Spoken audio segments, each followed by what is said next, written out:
Hello to everyone all over the world. Magkakasama na naman tayo sa isang gabi ng kwentuhan, tawan at bardagulan kasama ang leading voices of the Filipino youth. Ito pa rin ang Ganito Kasi Yan, powered by Anima Podcast.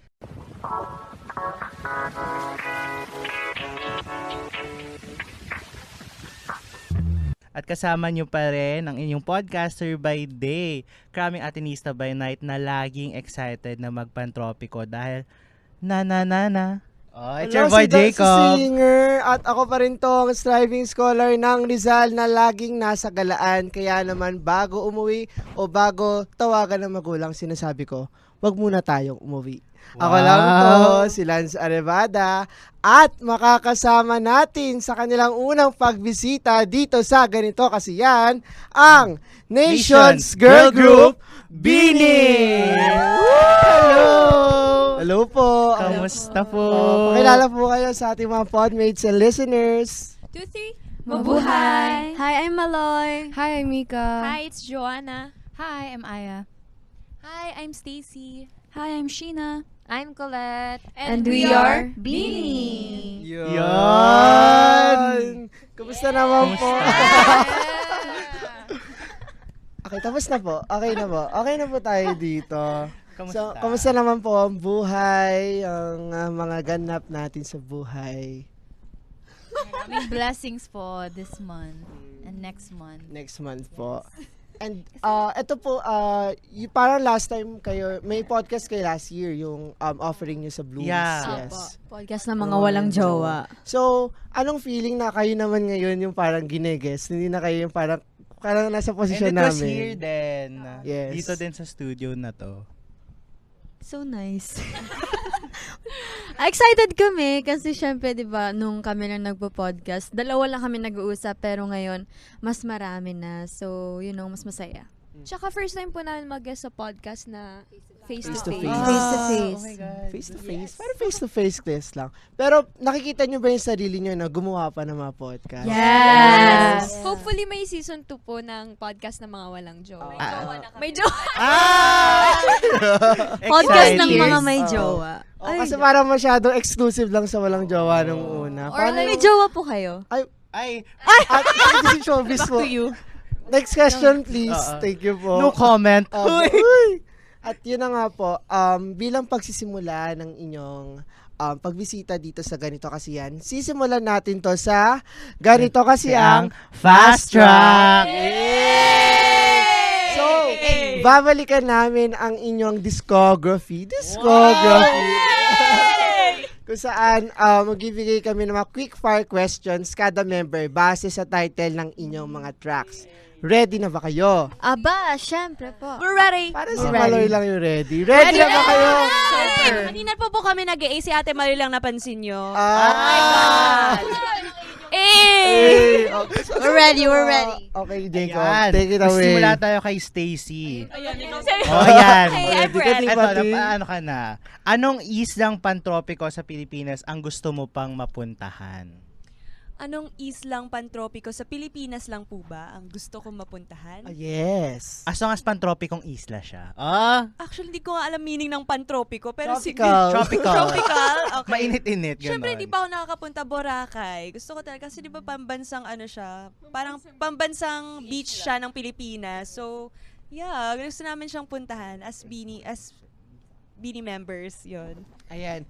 Okay, next naman kay Mika. So, sa isang go-kart race o karera, sinong BINI member tingin mong mananalo? Ako po. Kwento mo yan. Siya panalo dyan. Ako po. Bakit naman, Mika? Bakit? Tingin mo? Ako po kasi feeling ko lang na matatalo ko sila. Sinong Meron ba kalaban kayong, mo? Feeling ko mga kalaban ko. Para may Stacey, sinasabi ano si yun? Stacy. Manalo do, pero nahuhulog naman sa akin. Hulog kasi sila ni Ate Aya nun sa ATV. Ayun lang. Kasi ang mahirap. bilis nga. So, sorry na. At least sorry. panalo, di ba? Oh, at least panalo. Ayan, ito naman kay Sheena. Anong kadalasan mong feel-good song to start your day? Okay. Feel-good song to start my day is Pantropiko po. Wow! Ganun ang promo. Pero, curious na ako kasi nabanggit din ng iba nating music artist na parang sometimes parang minsan para din may pakinggan silang iba or parang they try to listen less to what they release or what they Yung produce. iba nauumay sa boses Oo. nila. Yung Kayo iba, ba? kebs lang. Hindi. hindi Ay, po kami sawa na po. nauuman. Mga ibang songs lang, pero like Pantropico, no. Si Shipo talaga, ini-everyday niya. Kasi okay yung pantropiko. Kahit nung pumasok kaninang school, ang init-init, parang nakaka-feel good siya. Oh, actually kanina nung nagmamotor ako papuntang school din, yun din yung pinapakinggan ko. Sa soundtrack na nga po ako pasok. Sige nga po, ano po yung first verse? Lagi na back to you dito. Ala, kayo po yung singer. Kaya nyo na yan. Okay, next. Okay, kay Joanna. Kaya mo naman siguro mag-spoken word poetry. Kaya niya. Oo. Kasi ito kakaiba to eh. Parang medyo, alam mo yung acrostic. Acrostic. Ano ba esophagus? Sige, pag-go. Okay, gamit ang nanana. Gumawa ng pangmabilis ang spoken poetry. Ang hirap naman yan. Na, sa mundong nakapaligid sa atin, may mga tao kang makakaharap katulad niya, katulad mo, at sa... Yun lang ayoko. Okay. Ang hirap naman nung mas magaling si Sheena. Sheena Okay, pakitaan Sheena mo. pakitaan mo. Dahil binolunteer ka ni Joanna. Manggang nakapalda. Nagpanik. Oo. Oo. Na. 1, 2, 3, go. I'm not gonna think, ha? This will just all go out on my mouth. Na, kakasabik naman pala na kapag ikaw ay nandyan na sa tula, sa tuktok ng iyong bunganga, alam mo namang hindi ako mapapatulala sa gandang iyong napapala sa kanyang tatay ba o sa iyong nanay na mukha namang lola. Pwede na. Happy Balang Wika. Oh, love it. Queen of ano yan, Oo. spoken. Pwede na pambalagtasan. Wala akong naintindihan. Okay. Nasaan na palang si Mix na? Pero mukha namang lola. Oo. At ikaw naman, Aya, magpapatuloy tayo sa'yo. Anong lagi mong guilty pleasure na ginagawa to relax? Bakit tumatawa kayo? Ano po, lately sleep po. Kasi, Namamaga siya. kahit hindi ko choice na matulog, pero yung katawan ko, sinasabi na matulog ka na, tapos bagsak agad. Kano ka kahaba kadalas sa tutulog? Like, Ay, actually pala po. Depende kasi may times na pag nasosobran sa tulog, pero mostly din po na insomnia din kasi ako. Kaya siguro yung katawan ko na nagsasabi na, okay, tulog ka now. Okay, sleep. Wow. In cute. Eto naman, Maloy. So, kung hinahanap yung kaibigan mo ng nanay niya sa Labuyan. Labuyan. Sa Galaan. Sa Galaan, sa labas. So, kunwari ka, Akala ko di pa po yan. Labuyan. Ano yun? Laboy. Yung hindi klaro. Laboy. Sa Galaan. Labuyan. Pag-ala. Yes. Filipino ang lesson natin for today. Okay. Noted. So, yan, nasa labas yung Ayan, kaibigan pinamalas mo. niya yung kanyang Rizal, Rizaleno. Binatagal niya. Kapit-bahay ko po si Rizal. Ay, Okay, ito na nga. So, yung kaibigan mo nasa labas, tinatawagan ka ng nanay niya. Anong excuse ang ibibigay mo sa nanay niya para wag muna kayong umuwi? Ay, hindi na po ako mag-ex. Pauwiin ko na siya. Ay, wait. Ay, final answer. Good girl. Final answer. Good girl ka. For now, good girl ako ngayon, ira ko. Good girl ira ko ngayon. Paano kung hindi mo good girl era sa ano mo? Sasabihin ko gumagawa lang kami ng project. Yan kasi yung ano Hindi eh. ka naman nag-aaral. Kaso homeschool ka ngayon. Walang project na. Hoy, bakit bawal ba? To you. Kunwari, Mika, ikaw yung nanay. Sa akin niya pala ginagawa, no? Hindi, ganun po.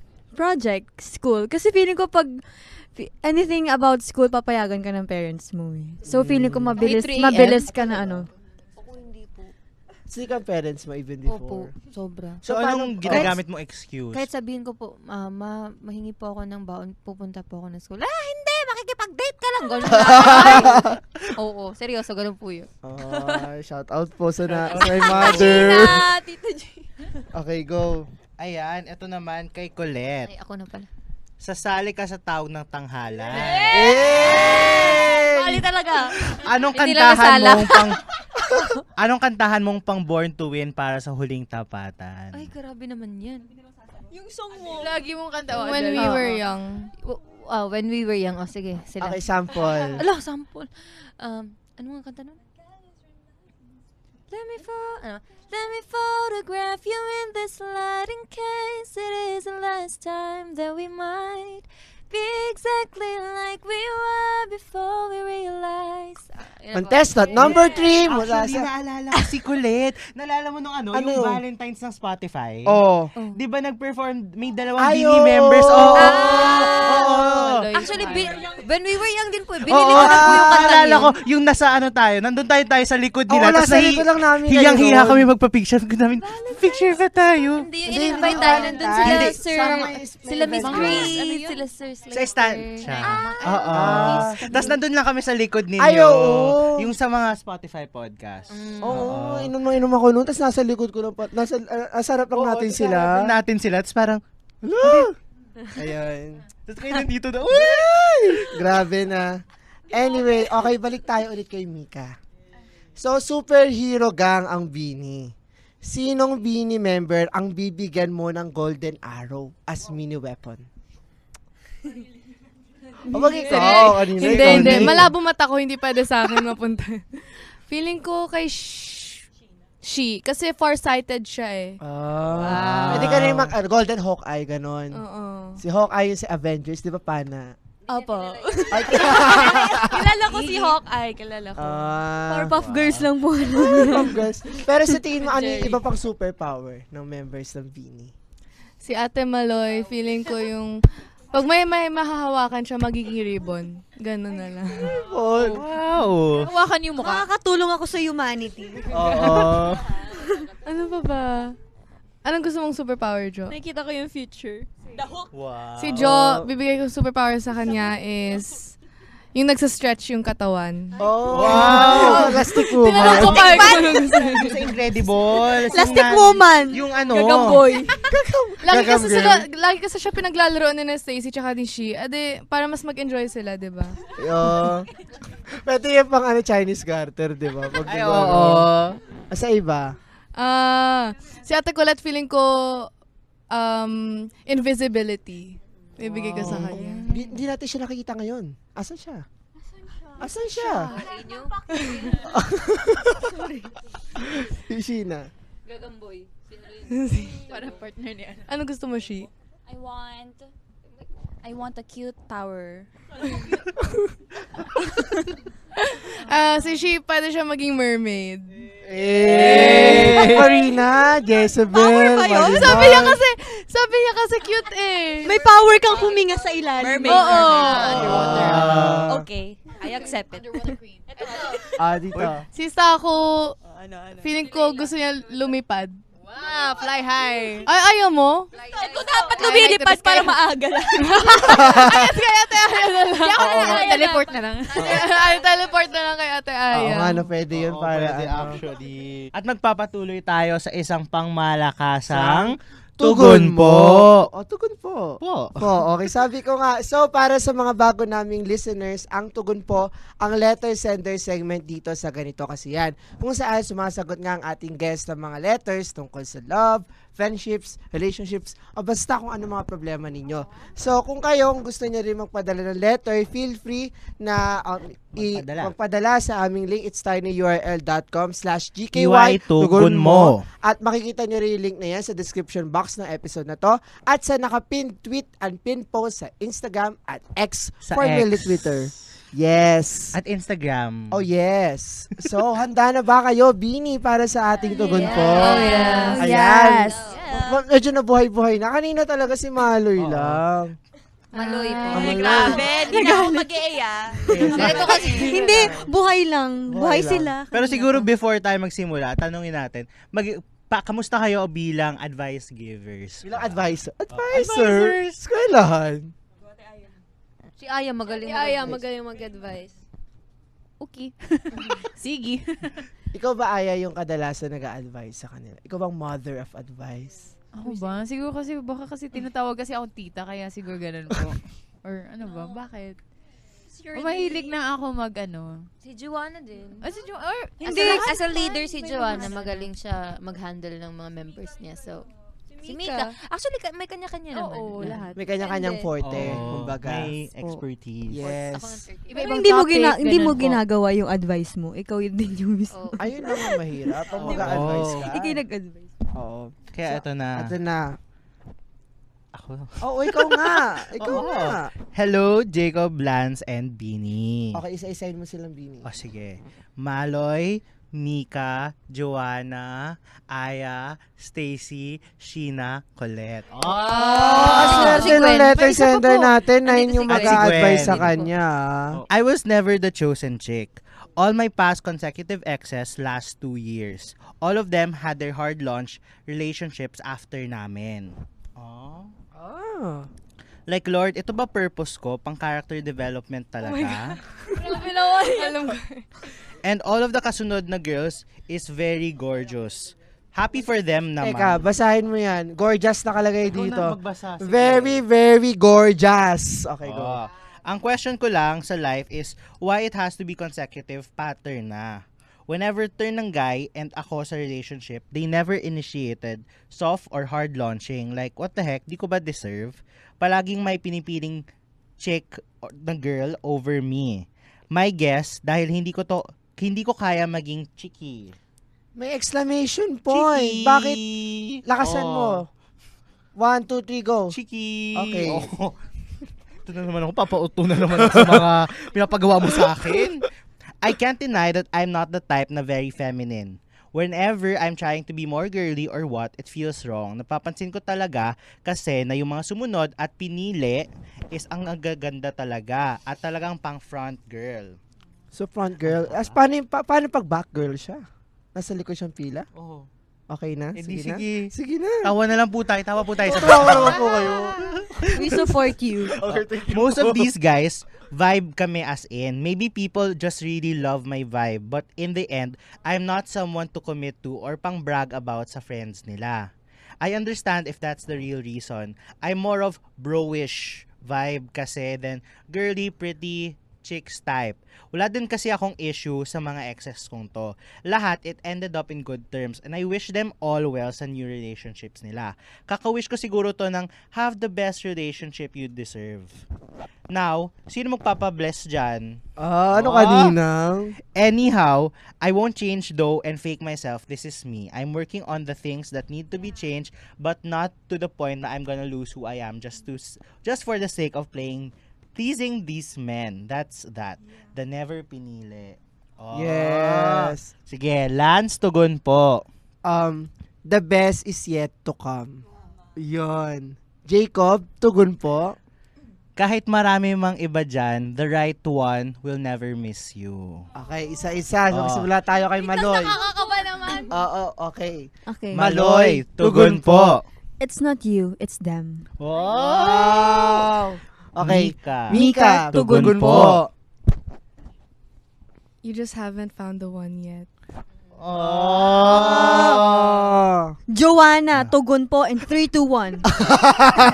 Si Maloy na yung nag-cue eh. Ang tunay na pagmamahal ay mas higit pa sa litrato at status updates. Yo! Lalim! Parang nasa baul. Parang nag-iisip pa yung, mabackers. Okay. Aya, tugon po. Sometimes it's better to be friends so you can keep them forever than be lovers. Tama naman. Feeling naman. Tama naman. Okay, Stacy. Tugon po. Tugon po. Isa lang masasabi ko. God is preparing the right man for you. That's it. Sheena, tugon. Wala nang maisip. Sheena, tugon po. Girl, run. Okay, Colette. Ako, kung hindi siya para sa'yo, may taong mas para sa'yo. Ang ganda. So, yung ganito na parang, nandun, parang i-letter sender natin ngayon dito kasi may mga na-meet na siya and parang all goods naman. Pero sadly, nag-e-end siya. So, tingin nyo At ba? hindi lang Oh. nag-e-end.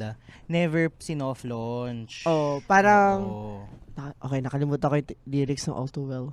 Sige. Anyway, so yung parang ganyan na, yung hindi siya, yung parang hindi nga pinili, or like ganyan. Sa tingin nyo ba, when it comes to relationships, or like meeting people in general, talaga bang usual na, or parang normal na you'll meet a few people bago mo ma-meet yung tao na yun na yung magsisettle ka? Or like, there are also instance na talagang, if na-meet mo na to, naniniwala ba kayo na, pag okay na-meet mo na tong tao to, siya na hanggang dulo? Like first time po? Yeah. Like first love. Hindi po ako naniniwala dyan. Same. Bakit? Hindi lang po. Feeling ko lang like you have to experience life before actually settling down. Kasi parang you miss a lot of experiences and opportunities where you get to learn from people, and it's part of your growth na eh. Kasi sometimes when you're stuck with one person lang, parang you're used to everything na, and when you meet other people, you're just not used to it anymore and you don't know how to adjust. Kayo, naniniwala, ano yun, Gomaloy? Ako, katulad ng sinabi ko sa podcast, kasi nagkaroon ako ng relationship before, and parang nakaset na sa mind ko, okay, kami na, we have plans na, so parang nakakulong na yung mundo ko sa kanya, doon na lang siya umiikot. So parang, nung may ibang opportunities na pumasok, parang doon ko na-realize, ito pala yung nami-miss out ko. So this is the world that I'm missing out. So feeling ko yung choice na we have to separate ways, I think it's for the better, and I think I grow a lot better. Yeah.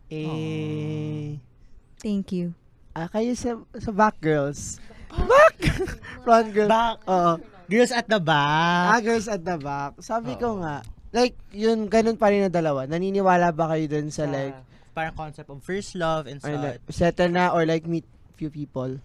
Ako, for me, if you know what you want, parang kahit ang dami pang opportunities or parang you'll meet so many people pa after, pero kasi alam mo na to begin with kung anong gusto mo. So parang, alam mo yung sabi nila, when you know, you know. Kasi alam mo na, okay, this is the one. Pero for me, that will only work if on the other end then, both of you have that mindset. Because you will be together as one. Pero kasi if ikaw lang, yun yung nagiging one-sided po. So yeah. I agree. Ay. Definitely agree. Yes. Oo. Tsaka parang ang hirap din pag kunwari ikaw, nakaset ka na ay, the one na to, pero yung other person pala, parang parang nag-explore pa siya at parang hindi pa niya Roster ka nakikita lang na, na, ay, pang long term ka, ganon.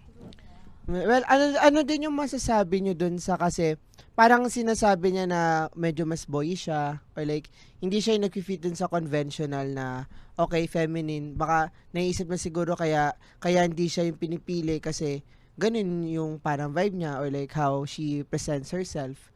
So sa tingin nyo ba, parang, ano yung parang masasabi sa ganung view? Na parang mas pinipili yung mas feminine, or like yung mga boyish, kahit sabihin mo na babae pa rin naman, is like, hindi sila, gano'n yung nangyayari, na parang nalileft out. Feeling ko, kung siya talaga yung para sa'yo, kahit sino ka man, tatanggapin ka niya, mamahalin ka niya for who you are. Hindi mo kailangan magbago para sa isang tao. Kung boyish ka, girlish ka, feminine, or bra girl, kailangan magpakatotoo ka lang para bra girl, B-R-U-H, bra girl. Parang boyish, gano'n. Bra girl. Ayun, parang di mo kailangan magbago ng anyo, magbago ng ugali para sa isang tao. Kung sino ka, magpakatotoo ka lang. That's it. Aww. Pero yun nga, bilang napag-usapan din yung concept ng soft launching, hard launching, kayo ba, how important is it sa inyo, girls lalo na parang when you're in a relationship, talagang parang fineflex kayo, or parang hard launch talaga kayo as a jowa, ganon? Feeling ko naman everyone has their own reasons po kung bakit hindi pina-public yung isang relationship or pina-private man. Pero siguro advice din for the girl na yun yung pumasok sa isip niya. Parang wag mong i-define yung self. Hindi yun yung magde-define ng worth mo. Yung kung napopost ka ba or hindi. Kasi nga tulad ng sinabi ko kanina, yung tunay na pagmamahal nga mas ano pa siya eh. Hindi lang siya sa ano ba? Oo, more than that. Pero syempre, nagigets ko rin naman yung insecurity niya, yung parang kino-question niya yung love. pero doon naman sa guy, yung magiging advice ko sa mga guys na naka-date niya, syempre sa mundo natin ngayon, sa generation natin, iba naman talaga yung importance ng social media.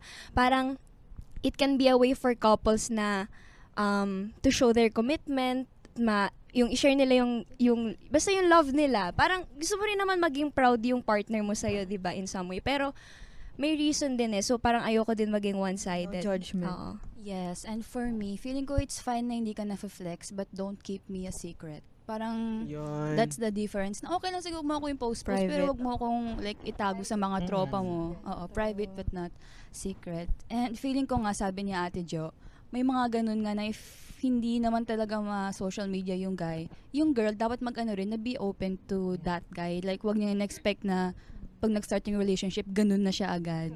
So it's yun nga, communication. You need to tell him na ito yung gusto ko. And if the guy really like loves you and's willing to parang mag-adjust, edi ko, magpo-post siya. Pero hindi naman literal na every day, every second kanyang pinopost. Like just flex her once in a while and make everyone know na you have your girl. Sa age natin ngayon, how is it important yung gantong concept ng hard launch and soft launch? Like, ano na ba siya? Like, talagang fix na siya sa dating scene ngayon? Or parang it's really a choice? For me, it's not even important. Like, True. it's really not. Kasi, it's what people see dapat in, kahit public or private. As for me, social media, what you see is just, it could be artificial, So we can't just trust everything we see there. And wag yung hahayaan na social media yung bumuo ng happiness nyo and security ng love nyo. Tsaka parang mas maganda pa din na parang hindi nyo iniisip yung social media, yung kung ano lang yung moments. Parang mas, yun yung nakikita nyo, yung nafe-feel nyo, hindi nyo na siya kailangang i-share sa ibang tao. Hindi nyo na iniisip kung ano yung iisipin ng ibang tao. Ang mahalaga, masaya kayong dalawa. Katulad sa work namin. Siyempre, para sa mga mahihilig naman na ma-flex, ganun. Siyempre, okay lang din naman nakiligin. Ganun. Nakakakilig naman kasi talaga yung biglaan kang fine-flex ng jowa mo, ganun. Pero tama naman yung sinabi ng ibang girls na hindi naman importante yung lagi kang fine-flex. Actually, may yun na, maganda pag fine-flex, pero ang bad side naman yan, alam mo, pag maraming nakakaalam. Yeah. Parang sisirain kayo, gagawan kayo ng kwento, So, madami maraming nakikisawsaw. So, yeah. Maraming audience. Uy. Pero yun na nga, parang I agree. Kasi parang may mga tao din na different kinds of Kasi may iba na parang hindi masyado ma-social media. So parang, anong expect mo magbago yung tao for you din? Oo. So there's that. And kailangan din maintindihan like kung anong klase ng jowa meron ka. Oo. Oo, tsaka I think parang what matters guys, yun nga, sinabi, Yeah. parang hindi naman, sabi nga ni Mika, parang hindi naman super important yan. But I guess in a matter of, siguro social media kasi it's been a part of our lives na. Parte na siya ng buhay natin. And if choice mo man na mag-post tungkol sa jowa mo or hindi, choice mo yun. And kung gusto mo siya i-flex, go. If like, ganun nga na gusto din ng partner mo na i-post mo siya, edi once in a while, parang you can meet at a compromise. Pero parang wag mong ibase yung desisyon ng pagpo-post mo or hindi sa sasabihin ng ibang tao. As long as parang sineselebrate nyo yung love nyo, gusto mo siyang ibahagi, not just because gusto mo lang mag-flex, but yun nga, gusto mong proud ka sa partner mo eh. I think, yun ang mas magandang gawin. Tsaka ang gugumalay. Respect. Oo. Yes. Tsaka in addition to that, parang social media is just one facet of you eh. Minsan kasi hindi natin pinapakita naman lahat sa social media. Sometimes it's just the happy parts eh. Na parang, flex nga kayo ng flex. Tapos parang in reality, di naman pala okay yung relationship nyo. Parang, sometimes, social media is just facade. Facade! Wow. Spell. F? Oh, go. Bukas ka. Go. Go. Yun na. Yun na gusto ko sabihin. And yun din na, even if like facade siya, hindi rin naman natin alam. Hindi lang sa, I think, when it comes to relationships, but even sa sarili natin in general. Baka makita ng mga tao, masaya tayo. Nagka-thrive tayo, nagka-flex tayo and all. But in reality, outside the social media account, may mga problema tayo, may mga inisip tayo na hindi nakikita talaga mismo ng mamata ng mga usisero at usisera sa social Tsaka ang media. importante, parang bukod dun sa celebration of love niyo in social media, at least alam niyo sa sarili niyo outside of that na masaya kayo. Hindi yung masaya nga kayo sa social media, di naman kayo masaya sa totoong buhay. Huy! Oo, parang yun sa episode yun sa Chef Chico. Ano? May parang ano dun parang vlogger couple sila. Okay. Ano panood nyo ba yun? Yeah, napanood ko yun. Oo, yung parang yung tatlong ano ng laing ata. Si... Mustache sila. Basta sila. Si Joao. Si Joao. Di ba? Si sino nga to yung si kapatid ni ni Achi sa Can't Buy Me Si Love? Albi. Ay, hindi. Joao. Si... Joao. Joao nga. Si Joao. Joao nga. Joao po, tama. Si Joao. Di ba? Like, parang couple sila. Happy sila sa anniversary. Pero, off-cam, nag-aaway sila. Yun ang mahirap. Yun ang toxic pag nandun na tayo sa social media facet. At bilang pangwakas na meron ba kayong advice lalo na sa kanya na parang nafe-feel niya na pang character development na lang siya dahil yun na nga, parang pagkatapos nung sa kanya ay puro hina-hard launch tapos siya parang private relationship lang talaga. Nakakatiya. Ako feeling ko, masasabi ko, kahit masakit man for you, pero siguro isipin na lang na maybe they needed you that time and at least yung thought na lang na nakakatulong ka sa iba kasi there are some people na Charity. kasi charity work kasi there are some people talaga you meet na after that may isip mo okay, meant to be na mag-meet tayo that time because you needed it and it still shows love pero different form po. So yun, baka kailangan mo din pagdaanan yan para in the future then something better or greater will happen to you. So Sana hindi ko maranasan yun lang. Meron pa ba? Advice. Basta yung perspective po nagbabago siya over time. So, may mga, alimbawa, at katulad ko, may mga hindi ako nagagawa 2 years ago na nagagawa ko na ngayon. So, may sabit talaga. Ayan. Yun. Ayun. Pero in addition din, sige, ako na lang magbibigay na lang din ako. Mag-share na lang din ako. Kasi, honestly, parang nung binabasa ko yung letter, sabi ko, parang nafe-feel ko to dati. Parang, nung Valentine's, as in, shinare ko ito sa mga friends ko na parang, sabi ko, hala, ba't parang everyone na, ba't parang nag-share ako ng malala dito. Okay. Parang everyone na interested or parang dinate ko dati, after no, nagkaroon ng long term. So, parang sabi ko, pang character development lang ba ito? Pero, sabi ko, parang, yun nga yung advice ko kanina, parang the right person won't miss you. So, parang, kahit ano namang mangyari, even, there might people na dadaan lang talaga, pero, pag dadating yung tamang tao, parang, parang magiging perfect talaga yung timing at lahat para sa inyo. Yun. And siguro, dagdag ko lang din, since ito nga para kay Never Pinili, iniisip mo, character development ka lang ng mga lalaking na-meet mo, isipin mo, character development lang din sila. Ganon. I-shift ang mindset, di ba?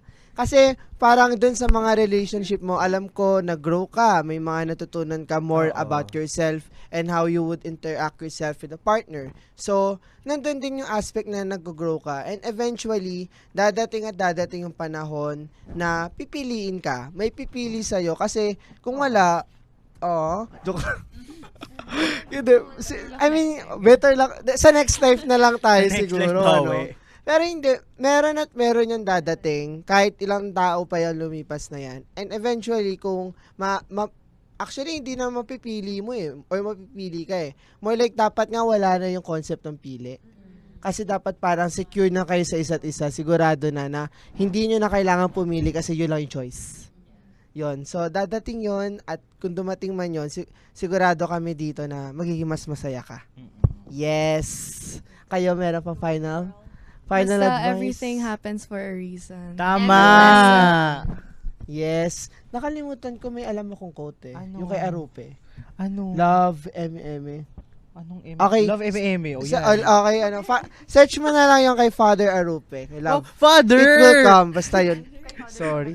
Okay. Sige, di na po kami mag-joke dito. Father pa rin nagsabi. Baka nasakto lang rin yung taxi cab theory sa mga partners niya dati. Alam niyo ba yun? Ano ba yung taxi cab theory? Sige, So it's like, a guy who always, how to explain this? A guy na parang hindi pa siya ready ever with his past partners. But as soon as he feels ready, any girl who walks into his life, he's ready to marry na agad. Parang, ganon siya, yeah. Parang yung guys, ina-adjust nila yung timing pero sa amin yung right person. Oo. So baka wrong timing lang siya or something like that. Pero we don't know. Yeah. Oo. Oh. Explain na lang siguro. Kasi mamaya. sa taxi cab, di ba, parang kukuha ka ng taxi pag convenient or parang pag need mo na. Pag e-bike. So parang ganun, in love. Akala ko E-bike naman na yung lang. parang taxi cab na ang dami mong pinara tapos parang lagyan tinatanggihan. O kaya papasakayin mo tapos bababa din tapos may kasunod. Ay. Dami May interpretation. Ang dami.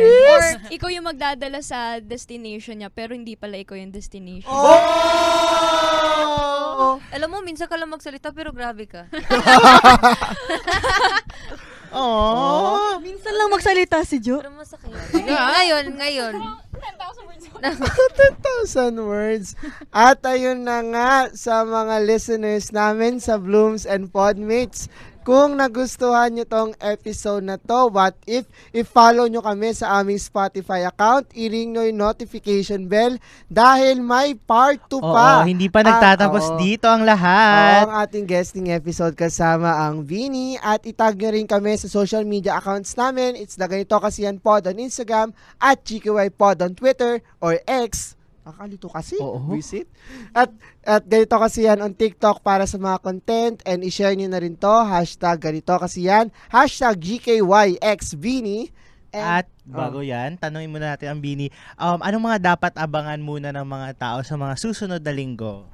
Yes, guys, abangan nyo po ang i-release namin na first EP, Tala Arawan, March 8 po yan. So, mapapakinggan na natin ang aming 4 new songs kasama ang Karera at Pantropiko. Yeah. Yes. Yes. At yun na nga, itag nyo na rin kami sa aming mga social media accounts.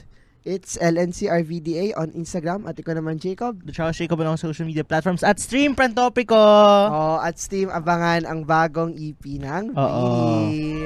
And see you guys next week, March 9. Dahil March 9 nga, tama. Dahil magpapatuloy ang kwentuhan natin at pag-uusapan natin ang bago nilang EP nga na Tala Arawan. Dito pa rin sa Ganito Kasiyan. Specials.